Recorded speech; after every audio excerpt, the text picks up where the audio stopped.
covered in ice, so I'm going to try to dry them out and warm them up before I sleep on them.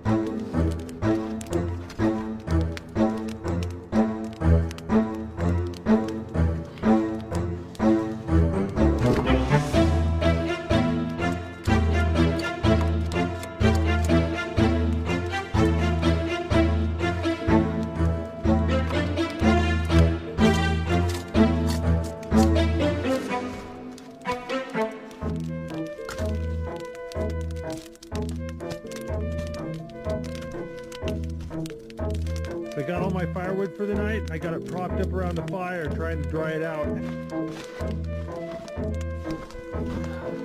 I didn't bring any sleeping bags or sleeping pads, but I brought my caribou hide. Caribou have these thick hollow hairs. They're really warm. You double a caribou hide over on itself, it's pretty thick. It actually gives you some